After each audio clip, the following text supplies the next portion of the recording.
तो संचार क्रांति का जब इस्तेमाल होने लगा तब 2014 भी पैदा होने लगा। तब आपकी बात क्या सोचते हैं आप, क्या आपका नैरेटिव है, काउंटर नैरेटिव आने लगा। तब यह होने लगा कि भाई ये झूठ बंद करो कि मस्जिद अल्लाह का घर है और मस्जिद भगवान का घर मंदिर है। सुप्रीम कोर्ट ने 5 बेंच ने फैसला दे दिया, इस देश में एक आवाज नहीं निकली। इसलिए मैंने कहा कि जिस होमवर्क की जरूरत होती है वो होमवर्क 2014 से 2019 तक हुआ। बगैर होमवर्क के आप जाएंगे, क्योंकि हमारा समाज जो है अभी भी 90% एक आदर्श स्थिति में रहता है। आदर्श स्थिति में, आदर्श परिवार में अच्छे लगते हैं, आदर्श से घर चलता है। जब समाज भीड़तंत्र में बदल गया हो, उसमें कोई भी व्यवस्था आदर्श से नहीं चलती है। आप ही पिट रहे हैं, आप ही मारे जा रहे हैं और आप एफआईआर कराने जाते हैं, पुलिस कहती है भाग जाओ। जिसने मारा है उसकी बात सुनती है, वो जानते हैं कि ये आग लगा देंगे, ये पुलिस थाना फूंक देंगे, 10-20 को मार देंगे, मारने के बाद इनको पकड़ा भी नहीं जाएगा और इनके लिए हमारे हजारों नेता सवाल करने खड़े हो जाएंगे। इतना डर पैदा कर दिया है आप। लिहाजा आदर्शवाद से हर चीज मत तय करा करिए। जब आप आदर्शवादी थे और आपके आदर्शों को बहुत लोगों ने कहा कि भाई आदर्श घर का मामला है, अपने अपने मोहल्ले तक भी रख लो तो भी ठीक है, लेकिन कुछ लोगों को यह बुखार पैदा हो गया राष्ट्रवादी पार्टियों के अंदर खासतौर से, नहीं साहब हम तो आदर्शवादी हैं। जब ये आदर्शवादी रहे तो पार्लियामेंट में एक फूल दो माली हो गया।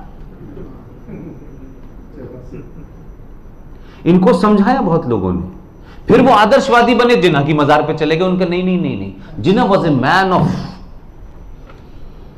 Hindu Muslim unity. हम आदर्शवाद से सत्ता नहीं चला सकते। हम सब इंडिविजुअली बहुत ईमानदार लोग होंगे, अच्छे लोग होंगे, घर में सच बोलते होंगे, लेकिन राजनीति का यह नियम नहीं है। तो जब आदर्शवाद को 2 भाइयों ने खुटी पर लटका दिया तो अब स्थिति यह हो रही है कि अरे 5:47 पे शपथ ग्रहण समारोह हो गया है। तो आपको कहां क्या करना है, उस पर भी अभी भी कुछ लोगों ने मुझसे कहा कि ये ठीक नहीं है। मैंने कहा ये ठीक नहीं है, यही बीमारी है हमारी, इसे ठीक करनी है। इसलिए जो काम जिसका है उसे करने दीजिए।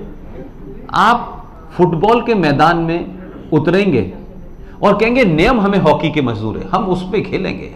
भाई साहब जब आप गेम भी आपका हो, मैदान भी आपका हो, तब आप नियम तय करेंगे। अभी तो आप नियम तय कर ही नहीं सकते, अभी तो पहला स्टेप है। लिहाजा जो नियम है उसी नियम से आप जीतेंगे। और जिस दिन से यह तय हुआ है उस दिन से अगला आदमी अमेरिका की सरकार बनवा रहा है, वहां भी तय कर रहे हैं। मैं ये बात इसलिए कह रहा हूं कि आपको इस चीजों से एहसास होगा कि हम जिसका जो काम है वो उसे पूरी ताकत के साथ करने दें। वो सुबह शाम सवाल ना उठाएं, मंदिर कब बनाओगे, मंदिर कब बनाओगे, मंदिर कब बनाओगे। बन गया। उद्धव ठाकरे आए थे मंदिर बनवाने, यहां तो बन गया, उनका टूट गया। तो कुछ कुछ चीजों को ध्यान दे के रहिए आप। इसलिए हर चीज की अपनी जो ख्वाहिश है उसको खबर मत बनाइए। मेरा मानना यह है आपका जो रोल है उसे ईमानदारी से कर दीजिए। बस हर जगह लोग अपनी जगह बैठ गए हैं, वो अपना काम कर रहे हैं।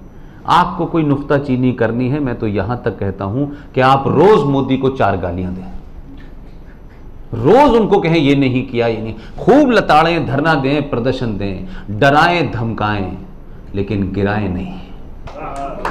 बस। क्योंकि उसको भी दुनिया को यह बताना है कि मेरा देश जो है मुझसे ये मांग कर रहा है। और ये 90 करोड़ लोग अगर सड़क पे आ गए तो ट्रंप साहब बहुत मुश्किल होगी, तो आपकी मीडिएशन की तमन्ना खत्म हो जाएगी। तो बात नहीं, मैं इसका असर कह रहा हूं, आप इसको, क्योंकि दिल्ली में रहने से 27 साल कई सारी चीजें नजदीक से देखें, तब लगता है कि वो जो कह रहा है ना, वो कहता है कि जब मैं हाथ मिलाता हूं तो 130 करोड़ लोग। तो मोदी प्रधानमंत्री तो मनमोहन भी तो थे, तो वो तो हाथ नहीं मिला रहे थे, वो तो हाथ जोड़ लेते थे। तो वो जो ताकत होती है सोसाइटी की, वो दिखती है। और आज पूरी दुनिया में जो भी कुछ आप लिखते हैं, व्हाट्सएप चलाते हैं, फेसबुक चलाते हैं, माफ कीजिएगा, आपके देश से ज्यादा आपके बारे में अमेरिका जानता है कि देश क्या कर रहा है, क्योंकि सारा डाटा उनके पास है। उनको पता है कि 12 साल 25 साल का लड़का हिंदुस्तान में क्या बात कह रहा है। तो ऐसे में तो इस ताकत का इस्तेमाल और करना चाहिए। अगर वो इतने डरे हैं तो इतना डरा देना है इस बार उनको, पूरी दुनिया को। और डर से ही दुनिया चलती है, आदर्शवाद से, विचारधारा से नहीं चलती कि साहब वो बुश साहब जो हैं, सबको मालूम है कि वो मजबूत है, वो खत्म कर सकता है, वो जवाबदेह नहीं है किसी का। तो आपके यहां जिस मुद्दे को लेकर के इतनी चर्चा हो रही थी कि 35 है, 370, इसमें ऐसा करेंगे तो ये हो जाएगा, दुनिया यही पिछले 50 साल से मैं सुन रहा था। बड़ी बारीकी है साहब, मोदी साहब आप जानते नहीं हैं।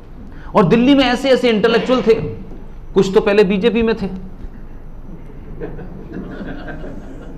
वो ऐसे समझाने जाते थे जैसे लगता था कि सारा ज्ञान अरुण शूरी को ही है। फिर एक यशवंत सिन्हा आ गए, वो रोज कश्मीर चले जाते थे हुर्रियत से मिलने, उन बेचारे की दुकान बंद हो गई। तो आप कभी कभी ये जो क्रिएट किया जाता है ना एक और साहब बड़ा डिफिकल्ट है, अरे आप क्या बात कर रहे हैं। देखिए आपने मोहम्मद साहब के बारे में कहा, देखिए उन्होंने तो साहब फतवा जारी कर दिया है, सलमान रश्दी का, तस्लीमा नसरीन पे फतवा जारी कर दिया है। आप जब बोलते चले जाते हैं ना, तो आज पिछले 10 साल की टेलीविजन डिबेट का पूरा नैरेटिव चेंज हो गया है। आज गले गली सड़क सड़क लोग पूछ रहे हैं कि आदर्श मोहम्मद साहब के जीवन के बारे में बताओ। और मोहम्मद साहब के जीवन के जो आदर्श था उसे बताने में बड़ी तकलीफ हो रही है। लेकिन क्योंकि आप पूछ रहे हैं, क्योंकि आपने क्या किया, आपका आदर्श क्या है, आपका समाज क्या है, आपकी किताब क्या है, आपने तो सीरियल बना के दिखा दिया। देखो ये रामायण है, ये महाभारत है। तो मैं उसको पॉलिटिकली इस्तेमाल करता हूं कि हमारे समाज में ये कहा कि भाई रामायण के बारे में कोई कंफ्यूजन अगर है तो हम पढ़ा नहीं सकते तुम्हें, हमने सीरियल बना दिया है, हम ये है रामायण, इसे देख लो। जो लोग मोहम्मद साहब के बारे में बताना चाहते हैं, डिफिकल्ट टॉपिक है, कॉम्प्लेक्स है, अरबी फारसी आती नहीं है, हिंदुस्तान का हिंदू को समझता नहीं है, तो भाई तुम भी एक सीरियल बना दो, कोई बुरी बात है? तो भाई मेरे फिर मसले खत्म हो जाएगा। तो मैं कहना यह चाह रहा हूं कि ये तमाम सारी चीजें इसलिए हो रही हैं कि आज जो आप 1000 साल से जवाब देते थे ना, हर चीज का जवाब देते थे, आज आपने सिर्फ सवाल ही तो पूछा है, किसी की शान में गुस्ताखी तो नहीं की है। जिन लोगों ने आपके कंधे पे सेकुलरिज्म का हाथ रखा हुआ था और आप उसे 70 साल से ढो रहे थे, आपने 2014 में कहा हाथ हटा दो यार, तकलीफ हो रही है। तो आपने जैसे ही हाथ हटाए, लोग कहते ये तो बड़े इंटॉलरेंट लोग हैं। मतलब हम सेकुलरिज्म का बोझ अपनी जिंदगी दर जिंदगी ढोते रहे तो हम सेकुलर हैं, और हम ये पूछ ले भाई कि ये हमारी जिम्मेदारी नहीं है, देखिए साहब ये तो कम्युनल हो गए। ये जो पॉलिटिकल करेक्टनेस नहीं, कि आप देखो लोग मुझे क्या कहेंगे, मेरे बारे में क्या सोचेंगे, मैं ऐसा क्यों, आप तथ्यों पे अपनी बात कहें, फैक्ट के साथ कहें, अपने रखने की जो शैली हो उसमें शालीनता रखें, लेकिन सब कह दें। लेकिन ये जो आज आपको हिम्मत मिली है, ये इसलिए मिली है कि आज आपके बीच में कम्युनिकेशन बहुत ज्यादा है, आप एक दूसरे से ज्यादा कनेक्ट हो गए हैं। आपके पास वो तो सिस्टम नहीं है ना कि रोज 5 वक्त और जुमे में पूरा मोहल्ला।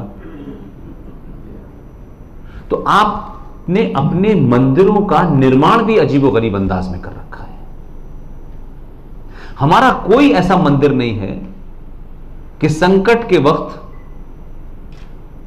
वहां जाकर के 50-500 लोग बैठ करके उस संकट से निपटने के लिए बातचीत कर सके। इनका इस्तेमाल तो यही होना चाहिए ना, मंदिर तो अपनी जगह है, लेकिन आप पूरी मस्जिदों का इस्तेमाल, यानी पूरे कश्मीर का एंटी हिंदू मूवमेंट मस्जिद से चला। और हमसे पूछ रहे हैं लोग कि बाबरी मस्जिद का जब फैसला आया तो प्रधानमंत्री तो संवैधानिक पद पे हैं, उन्हें तो छूट है, वो कुछ भी कहें, सबका साथ सबका विश्वास, वो जो दिल चाहे कहें, मुझे कोई उसमें ऐतराज नहीं। हमारे यहां लोगों ने कहना शुरू कर दिया कि देखिए साहब, इस फैसले से कोई अपनी हार या जीत न समझे और हमें खुशी नहीं मनानी। क्यों? हम आज भी मेजॉरिटी में हैं, लेकिन मेजॉरिटी होने का कभी हमने दंभ नहीं भरा। मेजॉरिटी के नाम पे इस देश की सत्ता व्यवस्था को डराया नहीं।